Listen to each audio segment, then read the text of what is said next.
On blast. And we are live. This is the Wrap It Up on Blast Raps post-game show. As always, my name is Sheldon Alexander, and this episode of Wrap It Up is brought to you by Clean Cuts Barbershop, 2013 Danforth Avenue in the East End of Toronto. Clean Cuts, the multicultural barbers that will always keep you fresh for any and all occasions. So go see Skip and the crew, and as a wise man once said, tell them that I sent ya. Check them out on Instagram at Clean Cuts Toronto or give them a call, 416-917-4833 to book your appointments now. Wrap It Up fans, you know if you follow this podcast, I like to call games like this big boy games. Games that will tell me a lot about what the team's makeup is, the nuts of the team.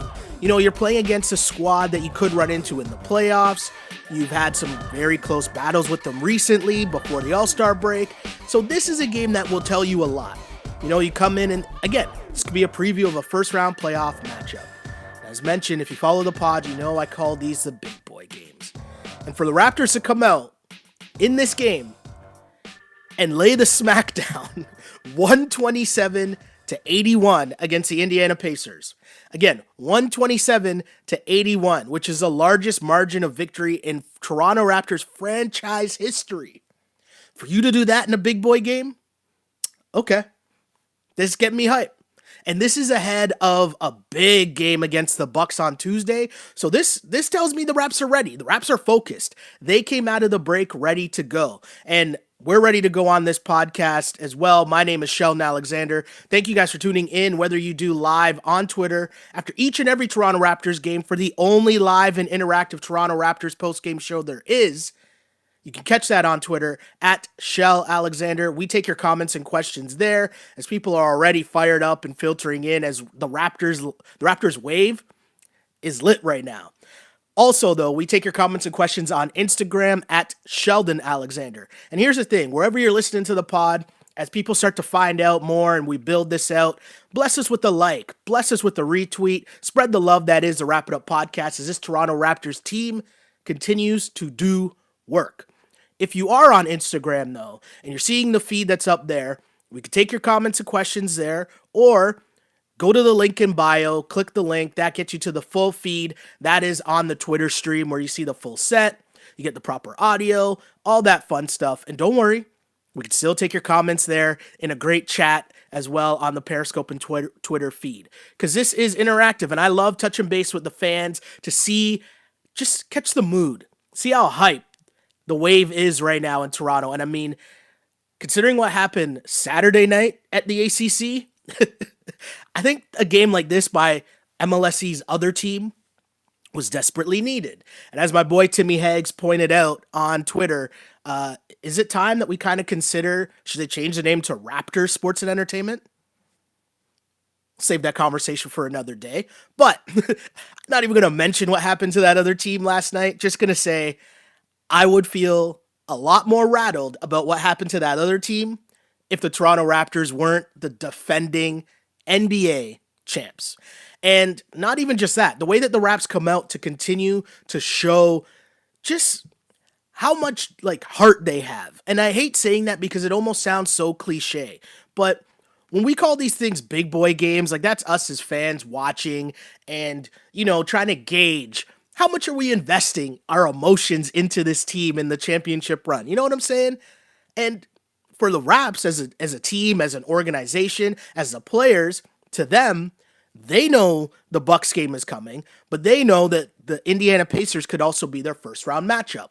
So now you find yourself in a situation where you have a chance to send a message, to send a real live message that we're ready to go for the second half of the season and into the playoffs, and you got to give it to the leadership of the Toronto Raptors team, because Kyle Lowry comes out again, and there's a lot of talk about Kyle Lowry, and unless you watch Kyle Lowry night in, night out, you're not really going to gauge just what he does and what he means to the team, which is why I never really, like, I take what American media says with a grain of salt, because we know they don't really watch Kyle Lowry or the Raptors.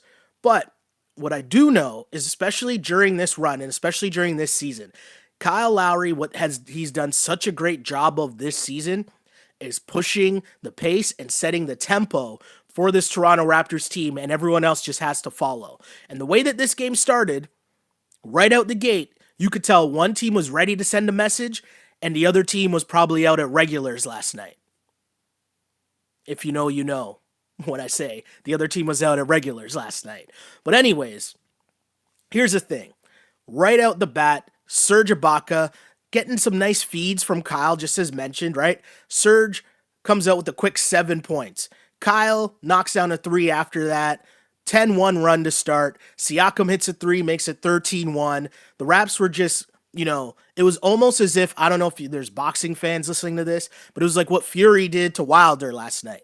He just came out from the beginning and took the fight to Wilder. And that's what the Raptors did. They just kept punching the Pacers, and the Pacers couldn't react. And before they knew it, they were getting blown out. Mind you, they started out 0 for 8 from the floor.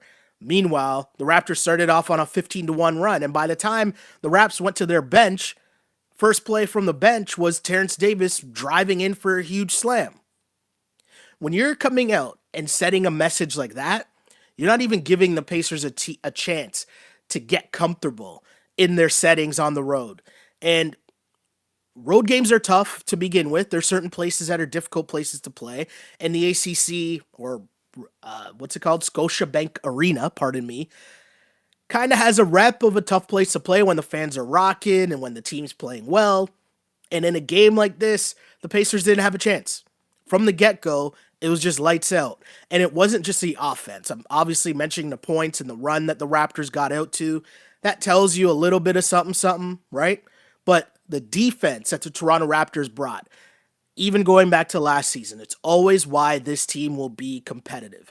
Because the one thing you can bank on is night in, night out, they are going to grind it out at the defensive end. And Kyle's going to take charges. Freddie's going to get into passing lanes. Siakam's going to be all over the place, helping and reacting and doing all these things, going from the paint to contesting shots at the perimeter. Serge, we know what Serge does, Ibaka in the paint. This team, though, once you come out in that first quarter and the Toronto Raptors are up 34-12, you hold the Pacers, a legitimate playoff team, to 12 points in the first quarter, and they shot 17%. It's lights out. It's lights out. It's just effort. And the Toronto Raptors come out with that effort on a nightly basis, and that will give you a chance to win big in this league, night in, night out. And, it was a tough night for the Pacers because they never actually got things going, right? The second quarter was much of the same. The third quarter, they never even really made a run to kind of make it maybe they could come back. I felt like for the majority of the game, it was like a 25-point lead for the Raps, even getting all the way up to what? What was the highest lead of the game here? 46 points? That doesn't make sense. That doesn't make sense. That's insane. Also, too, the 81 points given up by the Raptors is a season low in terms of points given up this season. So, I don't know what to say about this team at this point. These guys are just focused. They're ready. And no matter what goes down the rest of the year, you got to just tip your cap to this Toronto Raptors team, the players, the organization, because these guys have laid it all out on the line. And whatever, I keep saying this and people take it as I'm dissing the Raps when I'm really not. When I say that this season, regardless of what happens, is already a success, people take that as a disrespect, as if I'm trying to say I think they're going to lose in the playoffs, whereas it's the opposite. There's part of me that doesn't really care. I know they'll win a round, but there's part of me that's I've seen enough from these guys that, yeah, you want to rock with these guys. You're going to cheer for these guys. You are invested in rooting for the success of this team because what they've shown you they're capable of is at least it's effort. They're not the ones getting blown out by 20 or 40 points. You just can't see that happening to this team. And I mean, I'm saying that and feeling good about saying that before the Bucks game. And the Bucks are a problem right now. The Bucks are taking down teams like it's nothing. They are up there for the record in terms of points differential in NBA history. So The Raps are playing well at a great time, and it's perfect to see that they're in that right mindset to set up that big boy matchup against Giannis and company on Tuesday. And it's something me, Foots, and Q were talking about a couple days ago on the last pod. But it's the Raps have to keep that same energy against Giannis and the Bucks. Right? We saw great games tonight from Pascal. Pascal played all right. And I thought the thing with Pascal was he stayed within himself, wasn't really forcing anything. 21 points, 8 of 12 shooting. And I love the way that there was a point in the second quarter where every time he looked up and it was either, if it was TJ Warren on him, okay, you're getting post work, feet work, bucket. If it was Brogdon on him, you're too small, that's a bucket. If it was Turner on him, he gave him a little nice step back fadeaway. Either way, Siakam was playing within himself, but taking whatever the matchup was and you turning that into his advantage. And that's how he's got to be successful if he's going to be the guy, not even just now, but into the playoffs and the real second season when that begins. So great night for Pascal. Kyle Lowry finishes with 15 or 16 points and 11 rebounds, let me get this straight. Kyle Lowry finishes with 16 points, 11 assists, 7 rebounds, 5 steals for Kyle Lowry, as he now is on a run of 6 straight double-doubles, career best, 6 straight double-doubles for Kyle Lowry. And this is where it comes back to leading by example. Kyle and Fred pushing the pace on a night where Freddie didn't even really shoot well. Freddie was 3 for 12 in this game. It didn't really matter. Indiana wasn't focused. They weren't ready for prime time at all, and the Raptors just took care of business. Another big game again from Serge Ibaka as he got the post-game interview, and Serge, he's telling you the mentality that this team has right now. They are focused. They are ready, and hey, when Mark comes back, when Norm comes back, so excited to see what happens down the stretch.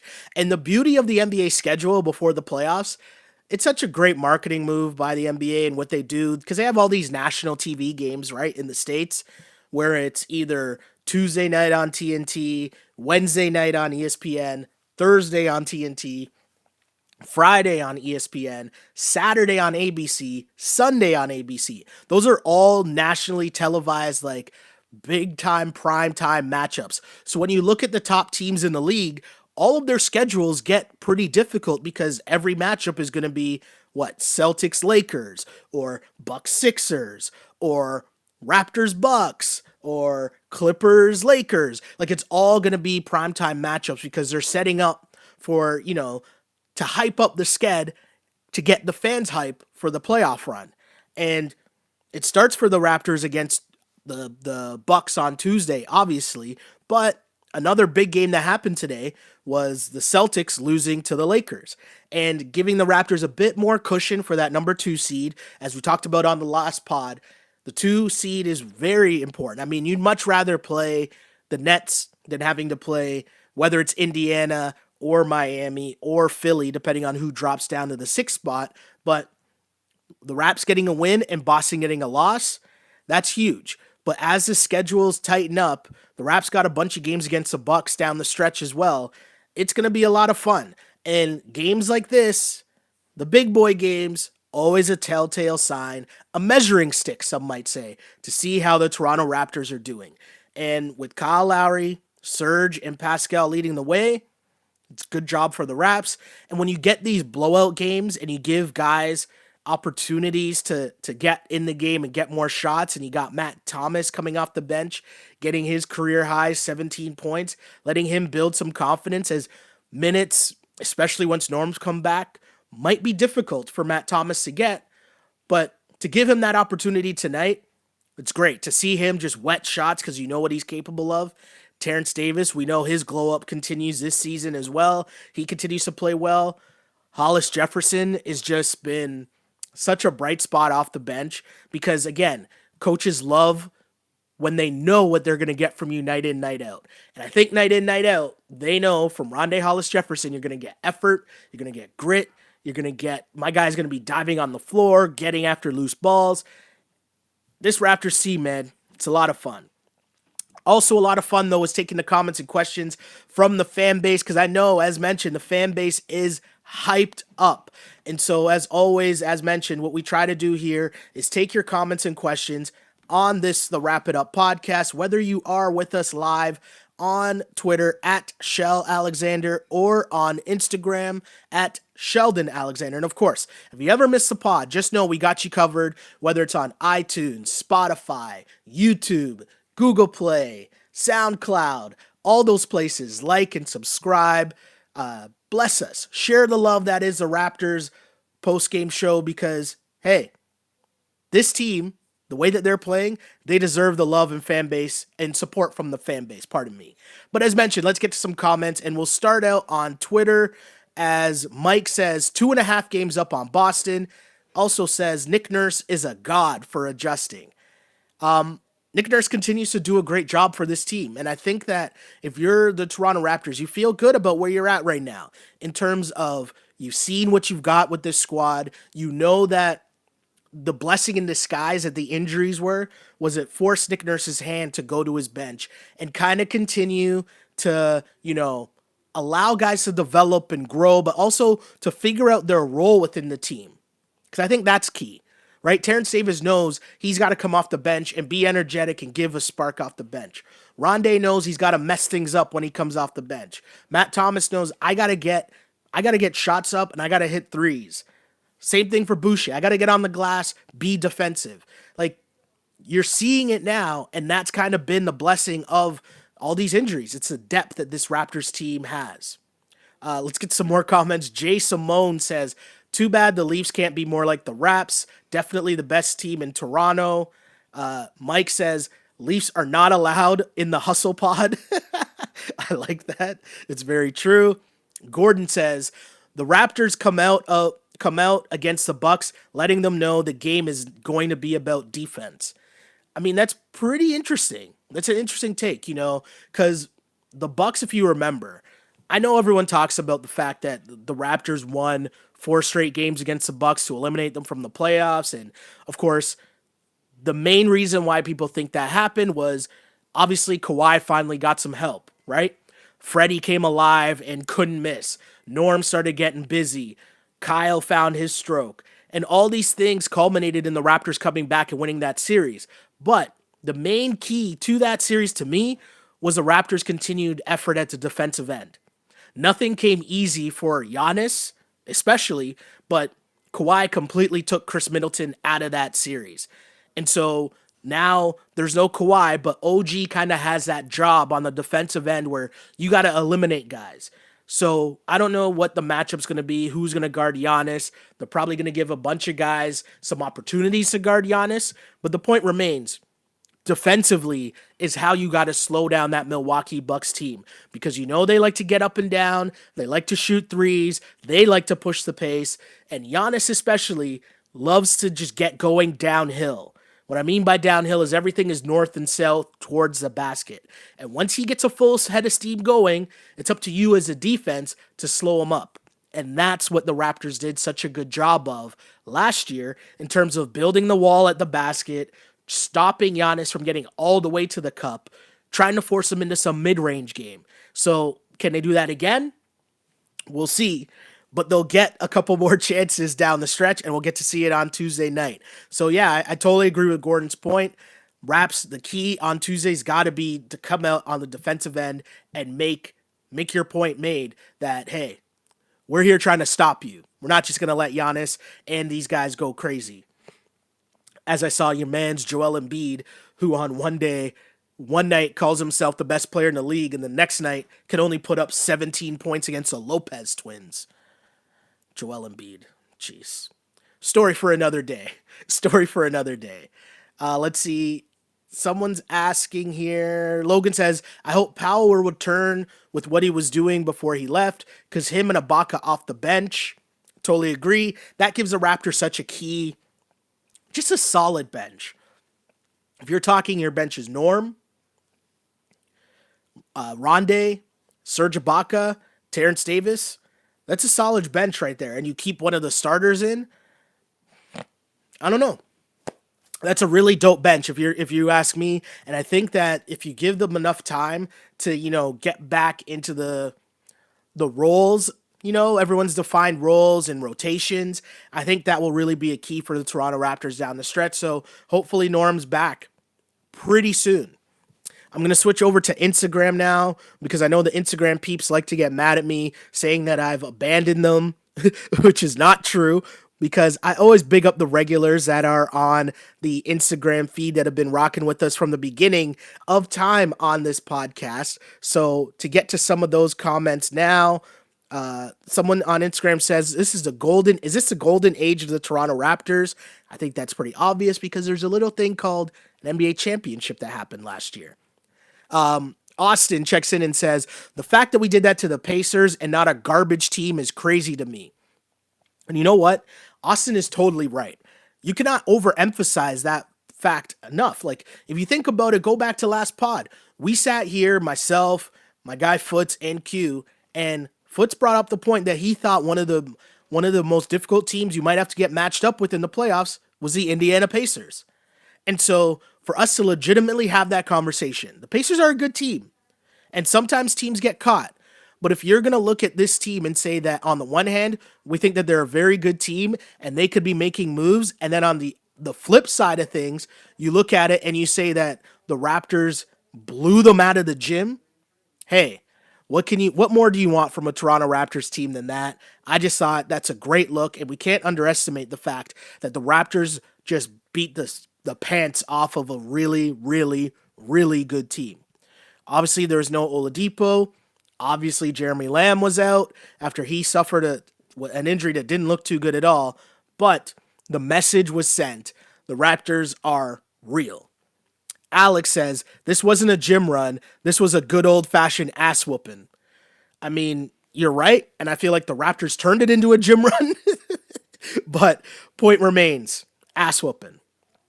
Y Fresh 59 says, if only we could hide Matt Thomas on defense, that boy can shoot. I kind of think that's a disrespect to Matt Thomas because I don't think he's as bad defensively as we make him out to be. But even if that is the case, I think the Raptors in terms of team defense are solid enough to cover up whatever inefficiencies Matt Thomas might have on the other end.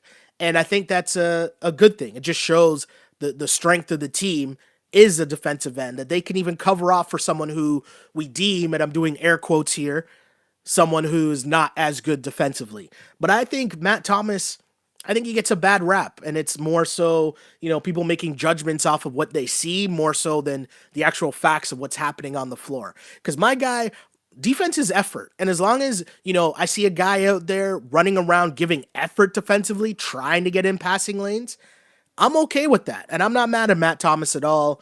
And hey, we know that boy can shoot. So keep the shots coming. Len says, at some point I started to feel bad for the Pacers. I mean, it was pretty embarrassing. And the other part to this whole thing, if you're talking about the Indiana Pacers, is as a team, I don't know what's going on. Brogdon, there are just a lot of weird plays. They're fumbling the ball. They're making terrible passes, missing wide open shots. I mean, Brogdon only had 9 points in this game. TJ Warren was 3 of 12. He had 7 points in this game. Your man's Miles Turner, who I don't even understand what Miles Turner's deal is. But at one point, wasn't Miles Turner an up-and-coming, paint protector center? Do you know what I mean? Own the paint type center. And all of a sudden, my guy is just strictly trying to shoot threes and being super finesse. And the part I don't understand is there was one play where he got the ball in the post, made a little move, got an and one, and even on the broadcast, Leo was talking about it. That's what you need to see more from this guy. And then he didn't do it again. And it's I don't get it. I understand the NBA, his switch to everyone wants to shoot threes. But to me, the advantage of you still have a solid big guy inside. Just look at Serge Ibaka. It's not like Serge Ibaka has decided that he's going to turn things and make things, into a strictly perimeter game. He might shoot the odd three, but Serge is still in there controlling the paint. And I think that's the key to what the Toronto Raptors have been able to do in terms of this whole, league-wide trend of trying to turn everything into a perimeter game even for the big guys. And I don't know, this team, the Pacers, you look at them, and Sabonis, 14 points, but that's only on 6 of 16 shooting. He gives you 11 rebounds, 5 assists. He played but all in all, I don't know what the real problem was with the Pacers tonight, but Len's point remains. At some point, I mean, it might have made sense to feel bad for them. Pastor Wesley checks in and says, that's got to suck being a Pacers fan, seeing Stanley Johnson check in the game with 9 minutes left. Alex says, the best record through 57 games, longest win streak in franchise history, biggest margin of victory in franchise history, and a fellow largest margin of victory against a franchise. Wow, I can't read all of a sudden. Biggest margin of victory in franchise history against a fellow playoff contender. What a season so far. Thank you, Alex. Great comment. Next time, I'll try to read it better. Let's see, so many more comments filtering in. Really appreciate you guys rocking with us. Austin says ESPN tomorrow is just going to be talking about how they didn't have Oladipo. That's pretty good. Well played, well played. Appreciate those comments. So much more coming in on Twitter as well. As I switch back, Strong Delusion says Nick Nurse should get Thomas cooking for the playoffs. I'm a big fan of Matty. Slow down a little. I like Matt Thomas too, but let's keep it a buck. He's not playing over Terrence Davis. He's not playing over Norm. Maybe he'd play over McCaw, but we know the love affair that Nick Nurse has with Patrick McCaw. And I would even stick to the point that Patrick McCaw is more valuable to you in the playoffs because he plays defense. And we know how much defense is valued more in the playoffs than being able to just hit a three when I think that you can get 3-point shooting from other places. Let's see what else is going on here. More comments here. Jay Shutterbug says the Raptors are so excited for this game. They just went super. And I mean, to come out like that from the get-go again, you're setting a statement. You're telling the other team, listen, man, you don't want none of us in the playoffs. That's what I got from the Raptors in that game. That's the message they were sending to the Indiana Pacers. You might think you want us in the playoffs. Nah. Switch that up. Better hope you're playing against the Sixers, or better hope you're playing against someone else, because you don't want the smoke with the Toronto Raptors. And I love that mentality from the team. I'm seeing some comments here about possible places people think the Pacers might have been out partying last night, which, again, I just said regulars. I was making a joke. I'm not saying that they were out at regulars. I'm just saying that's the type of performance that teams who do frequent those places when they're in town to play the Raptors, those are the type of performances they tend to put up the next night. That's all I'm saying. But again, big win for the Toronto Raptors as they come out with a 127-81 victory over the Indiana Pacers. The win moves the Toronto Raptors to a franchise best start at 42-15. Again, 42-15. Raptors now have a 2.5-point game cushion for second place over the Boston Celtics in the Eastern Conference, as the Celtics lost earlier today to the Los Angeles Lakers. Raps have won 9 games in a row at home, and I mean, this is the largest margin of victory in franchise history, again at 127-81. 81 points.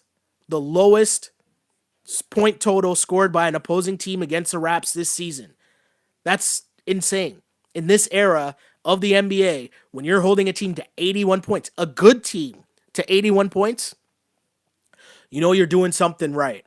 As mentioned, Kyle Lowry with his 6th straight double-double, as Lowry finished this game with 16 points and 11 assists. Also give him 7 rebounds, also give him 5 steals, because those are the kind of things that Kyle Lowry does. Serge Ibaka also with a double-double, 15 points, 15 rebounds. As mentioned, Pascal Siakam finishing with 21 points. Matt Thomas getting some burns here as the Raps were blowing out the Pacers. He had 17 off the bench, a career high for him. 5 of 7 from three-point land as the Toronto Raptors continue to roll.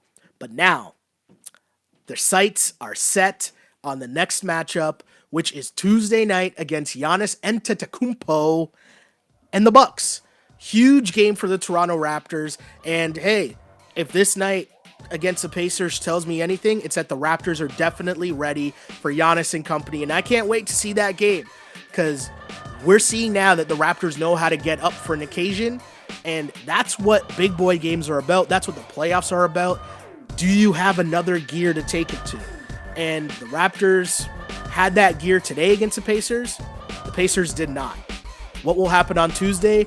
I'm not sure, but I am sure that I will be back here to discuss it with you on this, the Wrap It Up podcast, as we are live after every Toronto Raptors game on Twitter, live at Shell Alexander, taking your comments and questions. Same thing goes for Instagram at Sheldon Alexander, taking your comments, questions live as the only live and interactive Toronto Raptors post-game show there is. Also, if you happen to miss this live, no worries. We got you covered for your commute, for your workout the next day, whatever, we got you. Wherever you get your podcasts, on iTunes, Spotify, YouTube, Google Play, SoundCloud, like and subscribe, rate us, all that fun stuff that happens online, wherever you get your podcasts. And also remember too, the conversation continues. We're here right now for about a half hour after each game, but just know the conversation continues 24/7 online, wherever you get this podcast. The comment section, especially on like YouTube, is fuego fire with like-minded Raptors fans just talking about this Raptors team as they continue on their epic title defense run. And I mean, hey, I'm in awe. Every time I think that this team has done something where I'm like, okay, I think I have a good gauge on this squad now, they go out and do something like this. So would I be surprised if they go out and just dummy the Bucks? I can't even say that would surprise me, because the way this Toronto Raptors team is playing right now, they're taking it to teams. Doesn't matter who's across from them. So, hey, more power to them, and more power to you guys, as I hope you enjoyed this Wrap It Up pod as much as I did. Because as I always say, I used to pray for times like this to rhyme like this. This is the Wrap It Up on Blast Raps post-game show, as always, unpolished and unapologetic. Until next time, see ya. On blast.